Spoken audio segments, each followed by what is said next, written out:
দর্শকবৃন্দ, একই গেঞ্জিতে দুই তিনটা ভিডিও পোস্ট হইতেছে। আবার অনেকে বলতে পারেন ভাই আপনি এক হিসাবেই একই সিস্টেমে ভিডিও করেন, আপনার কি অন্য কোনো পোশাক নাই?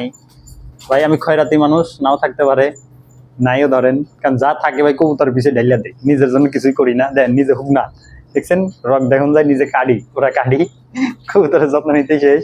কারণ রাইতে ভিডিও করা তো ভাই, কারণ এখন তার বাসায় যা পোশাকে দেয় না, পোশাক চেঞ্জ করে ভিডিও করান। আর আমার ভাই এত গেট আপ নাই, যেমনি আছে এমনি চলি সিম্পল ভাবে।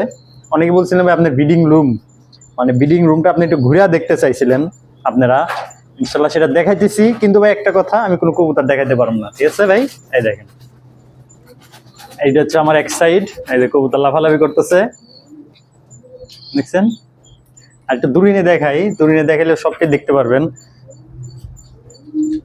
এই দেখেন পুরাটা, এটা হচ্ছে আমার বিডিং রুম, ঠিক আছে? এই হচ্ছে আমার বিডিং রুম। এই এতগুলা বিডিং রুমের ভিতরেও একটা মেসেজ দিয়ে দেই, আমি কিন্তু ভাই অ্যাভেলেবেল বাচ্চা নিতে পারি না।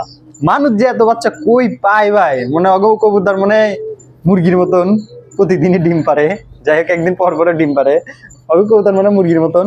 যাই হোক, কারণ পৃথিবীতে আর কিছু সত্য থাকুক না থাকুক, মৃত্যু এটা সত্য, এটা মানতে হবে।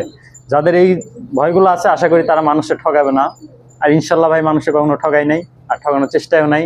আর কার কবুতর যারা আমার কাছ থেকে বাচ্চা নিছেন এই বর্ষার ভিতরে, কারা কদ্দুর বাচ্চাগুলো রাখছেন সার্ভাইভ করা, অবশ্যই একটু জানাবেন, ঠিক আছে? জানিয়ে ভাই ইনশাল্লাহ খুশি হব যে না আসলেও বাচ্চাগুলো নিয়ে ঠিকঠাক আছে না। কারণ অনেকে তো সার্ভাইভ করাতে পারতেছে না, আমি নিজেও পারি না। আমার একটা সিলভার কবুতর, ওর অবস্থা কাহিল, ওদের জন্য দোয়া করবেন।